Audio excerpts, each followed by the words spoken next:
This past year, I was at a comic book store and I came across a copy of Ripley's Believe It or Not number 19, which I'll show over here. And I thought, wow, what a brutal cover. I didn't buy it. It's still probably there, and who knows, maybe I'll pick it up one day. But it got me to think, wow, this is kind of a great topic. What about doing my top 10 most horrible horror comic books? And I thought this would be suitable with Halloween around the corner. All right, let's take a look. In the 1950s and 1960s, DC had two main horror titles, House of Mystery and House of Secrets. And they had some really bad covers. I mean, covers that just didn't scare you at all. For the longest time, DC had this squeaky clean image about them, and it really shows on this cover. Even when they try to be kind of scary or menacing, it just doesn't work. I love the Marvel stuff during that time, and even though they really toned down the horror or gruesome elements compared to the pre-code stuff, they still had this quality to them, like this kind of fear or menace. Honestly, the only thing scary about this copy of House of Mystery is just the kind of bad condition it's in. This is a copy of The Unexpected number 118. Now, I love Neil Adams, especially a lot of his horror covers from the 1970s. And really, the number of quality covers he did during this time period is just amazing. But what really bothers me about this cover is that the trade dress is covering what is possibly the most interesting aspect of the cover. I suppose they kind of want to leave it up to the imagination of the reader as to, why was everyone afraid of Hester? Or, you gotta read the book to find out. But I wish they would have revealed maybe a little bit more than just this kind of wart on this person's chin on Hester. Whoa, 3 in a row of DC Bronze Age horror comics? Raph, what's going on here? In the late 1960s, early 1970s, DC Comics did a complete 180 on their horror comic books. All of a sudden, the covers of the DC titles like House of Mystery, House of Secrets, Witching Hour were just amazing, as well as there were some pretty good new original stories. So, I'm maybe dumping on a few of their covers and some of their older covers from the 60s, but in my opinion, the DC stuff from the 1970s is the best horror stuff to read and to collect.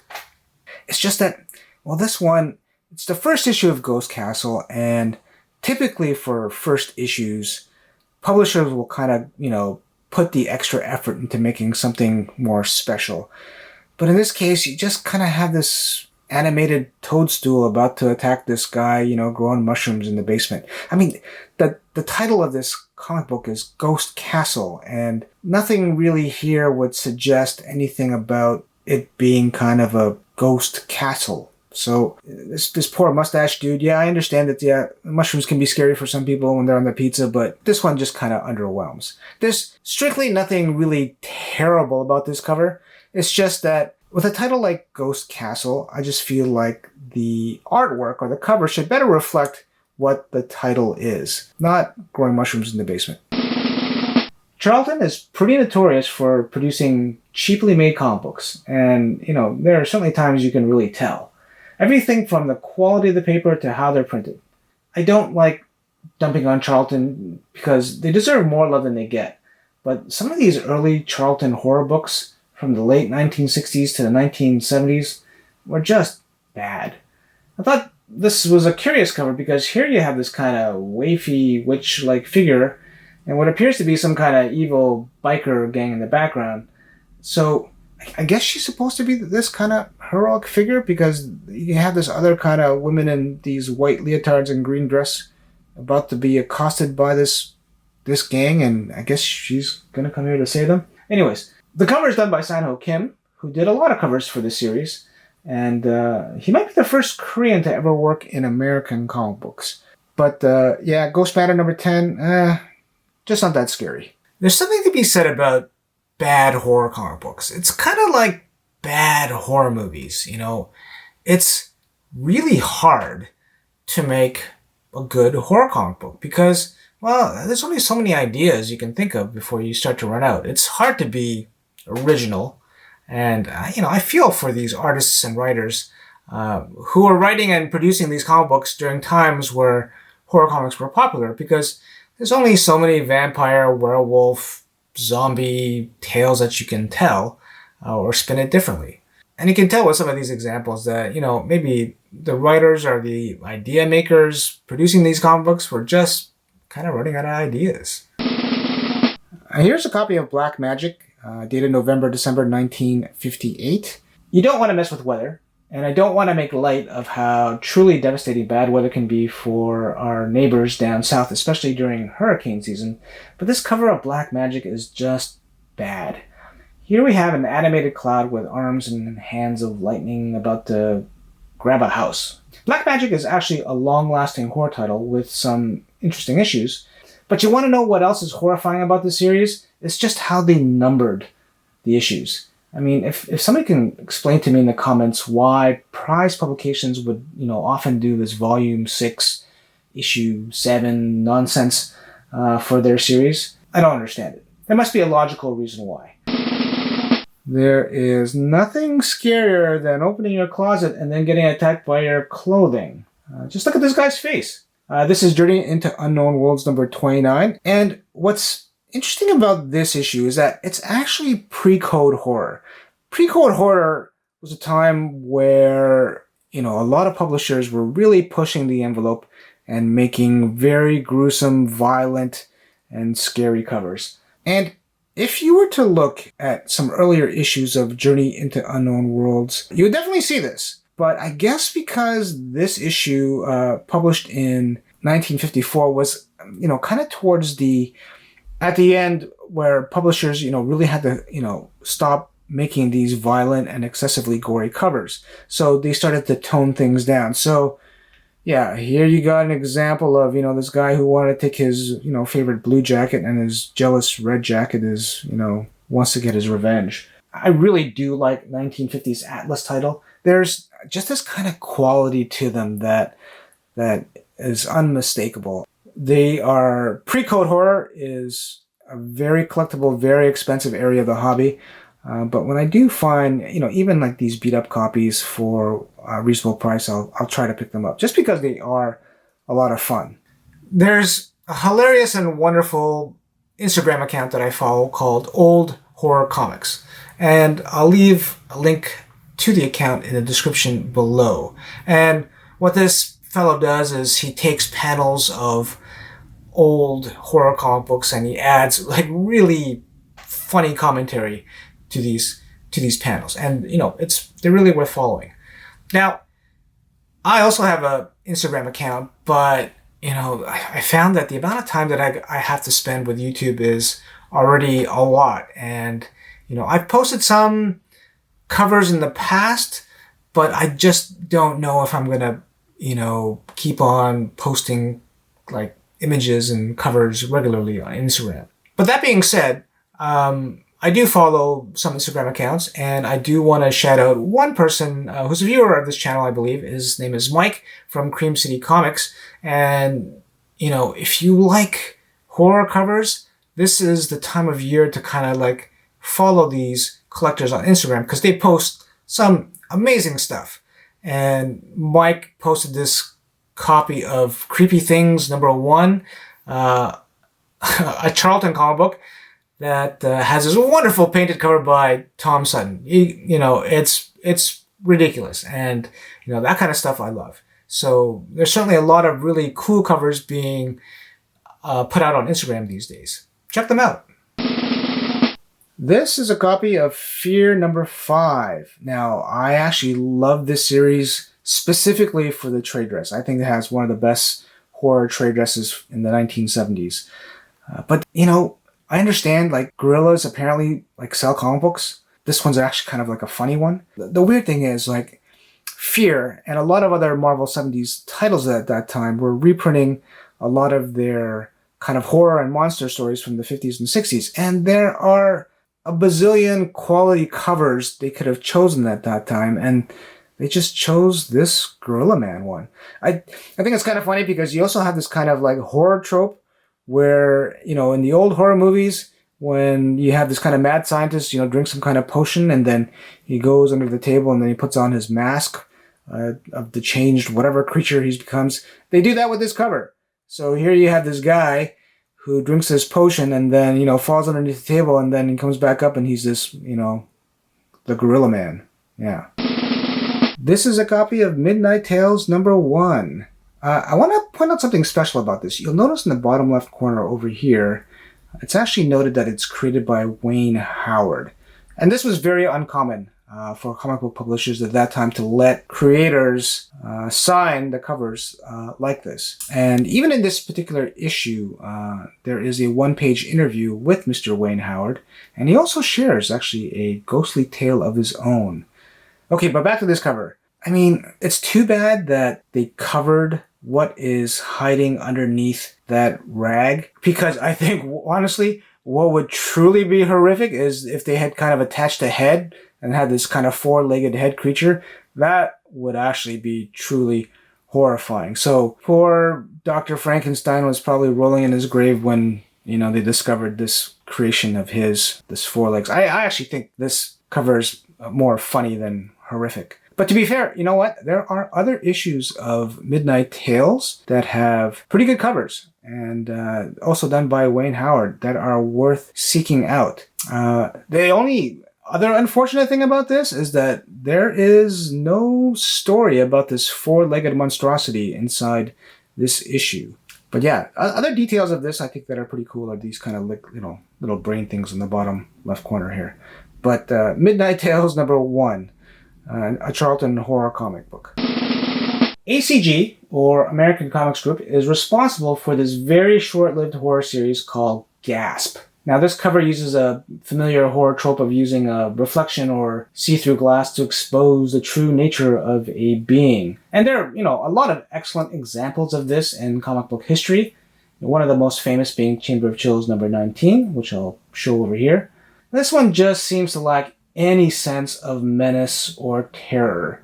It's just that old woman in the reflection looks like just something out of an Archie comic book. And not only does this cover lack any menace, but the first story title mentioned is Those Terrible Teenagers. It's like, what, is it going to be about some person, waving their cane saying, "Get off of my lawn"? Yeah, not the most fear-inspiring story. This is the first issue of Gasp. Like the title, it didn't last very long. It's kind of too bad, because the cover of the second issue is actually, somewhat decent, but this first one is just not scary at all. I mentioned Ripley's Believe It or Not #19 as being just this awful cover, but that being said, there are a lot of really good painted covers for Ripley's Believe It or Not, and I'll show a few examples over here.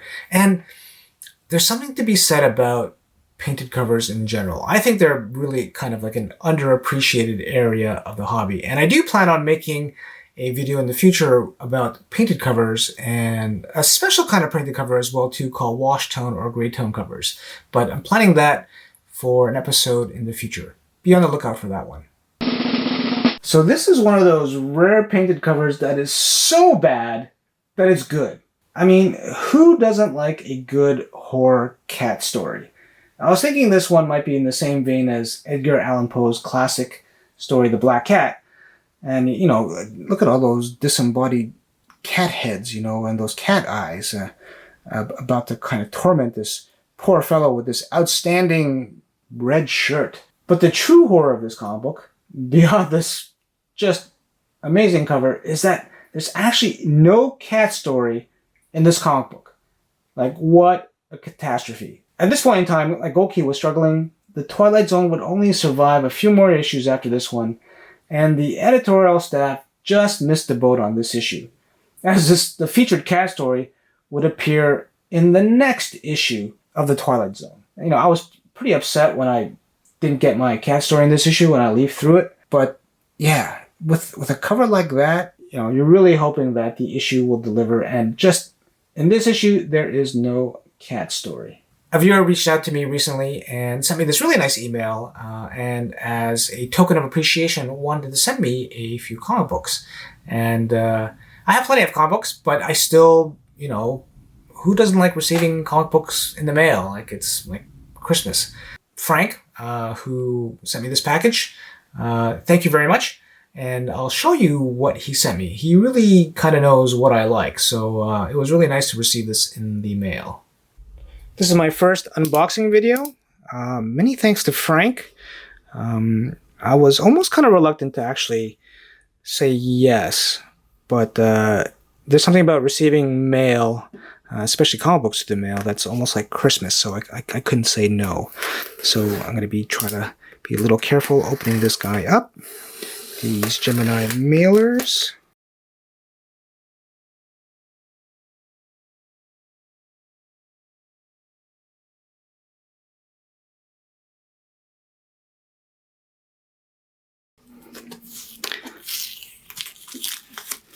There we go. Oh my goodness, what the?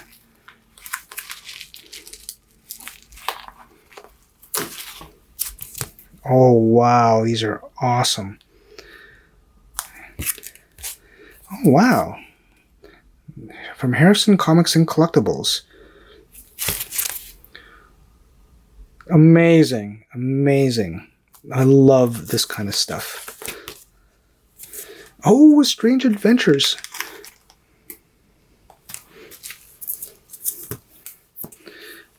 Oh, a What If? Tomb of Dracula, What If? A beautiful variant cover. Oh, wonderful! A Tomb of Dracula #1 repro. But I gotta say, this Amazing Fantasy repro, oh. Frank, you only said it's like 5 books that you sent, but it's more than 5. A beautiful copy of Tomb of Dracula #67. Probably the best Marvel Bronze Age run, horror run. Oh, you have a Ditko, a Strange Tales with, I bet this is like a Stanley Ditko reprint. I do love these. Oh, here we go. Homage cover of Detective 31 or Batman 227. Very nice. Oh, that's great. It's a Neil Adams cover. Like a Neil Adams. Wonderful.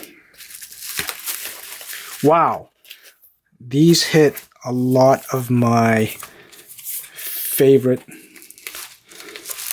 But Frank, thank you so much. Totally unnecessary, but very generous of you to do this. Amazing, amazing stuff. Thank you. I really appreciate all my viewers who watch my content. It's been really gratifying, and I love to read the comments and respond as much as I can. I really try to respond to all the comments that I receive. So it's really nice kind of, talking about comic books through the chat and through the comment section. So thank you for that. This is by no means like asking my other viewers to kind of send me any comic books. Like, if anything, please don't, because I have plenty of comic books in my collection already. But thank you. Like, watching my videos and commenting and and communicating like through that way has been great. It's a lot of fun. I've been learning a ton as well too, just from like the comment sections in my videos, and that's really been great, because honestly, like, there's this saying that I remember, if there's one thing I've learned, is that I don't know anything. And I'm grateful for all the feedback and information that I receive from the comment section. If you enjoyed this video, I did make a couple other videos going over my top 10 covers for Marvel and DC that you can check out over here. Until next time, enjoy and read your comic books.